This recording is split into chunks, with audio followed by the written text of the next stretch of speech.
안녕하십니까, 오용표입니다. 서울 도봉구에 대해서 26평, 32평형 아파트 가격이 어떻게 될지 한번 예측을 해보도록 하겠습니다. 우선 도봉구 개요부터 설명드릴 텐데요. 도봉구의 위치는 지도에서 보시는 바와 같이 서울의 가장 위쪽에 있다, 이렇게 볼 수가 있고요. 서울 지역에서는 구금관, 그러니까 구로구, 금천구, 관악구, 그리고 노도강, 노원구, 도봉구, 강북구, 이렇게 총 6개의 자치구가 상대적으로 가격이 낮다라고 하는 평가를 듣는 지역입니다. 도봉구는 노도강에 속해 있다, 이렇게 볼 수가 있고요. 위치 내에 어떤 분포를 보면 도봉구의 절반 정도 이 왼편은 다 산입니다.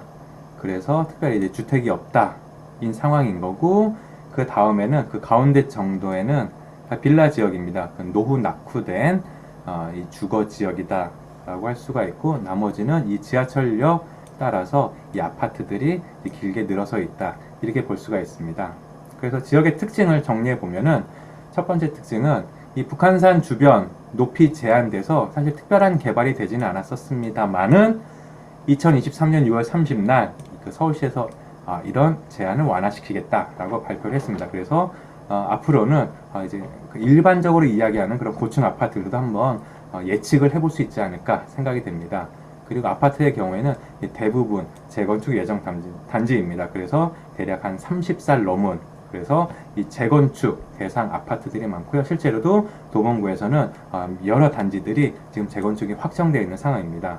그리고 빌라 지역에 대해서는 사실 가격 상승에 대한 기대감 없습니다. 이거는 매도자나 매수자나 공통적으로 가격 상승 기대감 대신에 실거주 위주의 거래가 많다라고 하는 점도 이 지역의 특징으로 정리해 볼 수가 있겠습니다. 참고로 도봉구는 쌍문동이라는 지역의 이 둘리, 그리고 이 오징어 게임의 배경으로도 좀 알려져 있기도 합니다. 계속 보겠습니다. 이 가격을 볼 텐데요. 최근 10년 도봉구 평균 단위 매매 가격을 보겠습니다. 위에 파란색 바탕으로 되어 있는 것은 서울 평균인 거고, 밑에는 이제 도봉구. 그래서 이거는 제곱미터당 얼마에 거래됐냐라고 하는 겁니다. 그래서 이 흐름을 보면은 이 빨간색으로 표시된 시기, 그러니까 2017년 12월, 1년 후 2018년 12월, 그리고 2021년 7월, 이 세 개의 시기에 걸쳐서 이 도봉구의 가격이 한 번, 두 번, 세 번 이렇게 그 서울시가 오르는 것과 좀 흐름을 같이 했다 라고 이렇게 파악을 해볼 수가 있겠습니다. 지금 화면에 보시는 거는 도봉구 아파트 재건축을 정리한 내용인데요. 크게 창동역 인근, 그리고 녹청역 인근, 이렇게 두 개 지역이라고 보시면 되겠습니다. 우선 창동역 인근을 보면 신동아 1단지, 상하 1차, 한양 1차 각각 이렇게 재건축이 추진이 된다 라고 하는 게 지금 보이고요. 그 다음에 이 창동 주공단지, 지금 화면에서는 7개 단지가 설명되어 있는데요. 보면은 지금 예비안전 진단은 다 이제 통과된 걸로 나오고 있고, 건축 연도도 1990년 전후로 해서, 그리고 여기는 1988년 이렇게 되기 때문에 어떤 요건을 다 갖추고 있고, 이거에 대한 기대감이 있다라고 할 수도 있습니다. 자, 그런데 제가 오늘 준비한 내용은 이런 재건축 단지가 뭐 얼마까지 올라갈 거냐라고 하는 내용이 아니고, 그 외에 도봉구에서 일반적인 아파트 의 경우에 이제 가격이 어떻게 될 거냐라고 하는 걸 한번 준비해 봤습니다. 그래서 선정한 단지는 이 방학 청구 아파트라는 곳입니다. 여기를 한번 개요를 설명드리도록 하겠습니다. 우선 기본적으로 세대수를 보면 978세대입니다. 그리고 입주일은 1994년, 그러니까 대충 보면은 한 29년 정도다 라고 볼 수가 있습니다. 그래서 원래는 입주가 10년이 지나지 않은, 그래서 앞으로 재건축을 할 거다라고 하는 기대감이 별로 반영되지 않은 단지를 이 어떤 그 대표 단지 또는 뭐 이 표준 단지로 선정을 하는데요. 이 도봉구의 경우에는 그런 조건에 맞는 곳이 거의 없어서 가장 유사하다고 판단이 되는 이 지역을, 그러니까 이 해당 아파트인 방학 청구 아파트를 선정을 했습니다. 이 점도 참고 부탁드리고요. 구성평형은 크게 26평형, 31평형 이렇게 되어 있습니다. 그래서 정리해 보면은 이런 기준에 의해서 좀 측정을 해야 되는데 그렇지 않다라고 하는 점을 미리 참고하시면 좋겠고, 이게 의미하는 바는 제가 오늘 예측하는 것들이 도봉구 전체의 흐름과는 다를 수가 있다, 또는 이 제가 예측한 내용이 많이 틀릴 수가 있다라고 하는 점을 미리 참고하시면 좋으실 것 같습니다. 그래서 아까 보셨던 재건축 추진 아파트에 대한 내용은 여기 들어가 있지 않다라는 것도 참고 부탁드리고요. 자, 우선 31평형 가격을 한번 보도록 하겠습니다. 예, 지금 화면에 보시는 거는 방학청구 아파트 31평형 가격 추이입니다. 이 서울의 일반적인 가격 추이와 크게 다르지 않은 모습인데요. 2016년, 2017년 정도까지는 일종의 그 안정적인 모습, 그러니까 너무 이렇게 격차가 벌어지거나 하지 않고 일정한 이 범위에 이렇게 머물러 있다가 그 다음에 본격적인 상승세, 그 이후에 정점을 기록한 이후에 다시 하락세, 이런 모습을 보이고 있습니다. 가격이 흘러왔던 거를 수치로 한번 확인해 보도록 하겠습니다. 최근 실거래가는 5억 원입니다. 거래 시점은 2023년 6월 15일이었는데요. 최고가는 6억 9,500만 원, 그러니까 대략 7억 원에 가까웠다라고 볼 수가 있습니다. 그래서 지금 실거래가는 한 2억 원 정도, 하락폭은 28%가 된다라고 하는 상황인데요. 자, 여기까지만 보면은 2억 떨어졌으니까 최고가에 비해서 이제 뭐 바닥 다지기 들어간 거 아니냐라고 생각하실 수가 있지만 그렇지 않습니다. 제가 생각하기에는 2018년 1월에 그리고 2019년 8월에 각각의 가격이 3억 5천만 원, 4억 2천만 원 이었는데요. 그래서 이때 시점과 대비해 보면은 아직까지는 1억 5천만 원 상승했다. 또는 2019년에 비하면은 8천만 원 상승했다. 그래서 만약에 이 가격이 뭐 몇 년 전으로 돌아간다, 뭐 이런 얘기들 많이 있잖아요. 이게 적용이 된다면은 아직까지 하락할 폭이 많다라고 보여지고 있고요.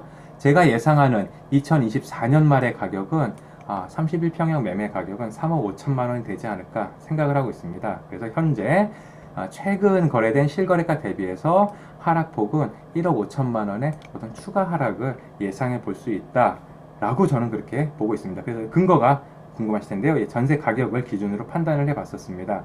이 내용을 설명드리자면 이렇습니다. 2018년 2월의 전세 가격 현황, 같은 시기의 매매 가격 현황 한번 비교를 해 볼 텐데요. 실거래가가 2억 8천만 원에서 낮게는 2억 6천5백만 원, 그러니까 3억 원이 조금 안 되는 전세 가격을 보였습니다.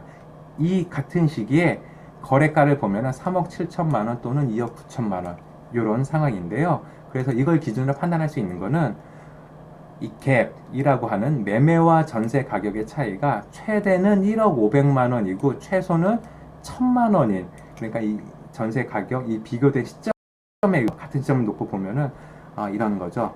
자, 이 왼쪽에 전세 가격에서 최고 실거래가가 2억 8천만 원인데 최저 그 매매 가격 실거래가는 2억 9천만 원이었습니다. 그러니까 극단적으로 이야기하면은 요 두 경우가 적용된다면은 갭은 1천만 원이었다라고 하는 상황이라고 볼 수가 있겠는데요. 그래서 이 적정 갭이 이렇게 좀, 그러니까 뭐 한 1천만 원, 2천만 원 정도의 어떤 그런 폭을 보인다면은 별로 어렵지가 않은데 여기서는 최소 1천만 원, 최대 1억 5백만 원 이런 상황이기 때문에 그냥 절반 정도, 그래서 갭 평균을 한 5천만 원 내가 되지 않을까라고 계산을 해 봤습니다. 이걸 기준으로 보면은 2014년 말의 예상 가격은 전세가 3억 원 정도 되는 상황에서 갭이 5천만 원, 그래서 정리하자면은 3억 5천만 원의 어떤 거래 가격이 2024년 말에 형성되지 않을까라고 예상을 한 근거가 되겠습니다. 물론 제가 틀릴 수가 있습니다. 자, 이번에는 26평형 짧게 보도록 하겠습니다. 전세 가격 추이를 보면 사실은 여기 이 거래 사례가 많지가 않기 때문에 뭐라고 이렇게 이렇다라고 설명하기는 어렵습니다만 이 점 찍힌 내용들을 보면 이렇게 쭉 어떤 일정한 가격 흐름을 보이고 있다. 크게 오르거나 크게 낮아지지 않는다라는 걸로 보실 수가 있죠. 그래서 여기서 보면 2023년 1월에 거래된 2억 2천만 원 전세 가격, 그래서 요거를 좀 기준으로 보면 되겠다라고 이제 판단이 됩니다. 그래서 최근 전세 실거래가는 2억 2천만 원이었었고요. 향후에도 전세는 요 수준에서 크게 올라가거나 내려가지 않겠다라고 좀 볼 수가 있겠습니다. 자, 요 위에 굉장히 높게 거래된 거는 2020년 하반기에 임대차 3법이 시작이 됐었잖아요. 그래서 그가 영향을 받아서 좀 가격이 높게 예외적으로 한번 거래가 된 거가 아닌가라고 저는 생각을 하고 있습니다. 그래서 이 전세가를 2억 2천만 원 기준으로 보게 되면은 전세는 2억 2천만 원 더하기 갭, 아까 그 31평형 예측할 때도 대략 한 5천만 원의 갭을 봤었잖아요. 그래서 마찬가지로 26평형에도 적용된다라고 하면은 매매 가격은 한 2억 7천만 원 정도 선에서 형성되지 않을까 생각이 됩니다. 그래서 결론을 내리자면 이렇습니다. 현재 매매 하한가가 4억 4천만 원 이렇게 지금 네이버 부동산에 올라와 있는데요. 전세 가격이 2억 2천만 원 기준일 때 매매 가격은 2억 7천만 원 예상을 하고 있으니까 추가적으로 하락하는 어떤 폭은 1억 7천만 원 정도 되지 않을까라고 예상을 해봤습니다. 그래서 여기까지가 제 예상인 거고요. 주의사항은 이렇게 보시는 바와 같습니다. 저희 예측은 틀릴 수가 있다는 점 미리 참고하시면 좋겠습니다. 자, 그래서 오늘의 영상은 여기서 마치도록 하겠습니다.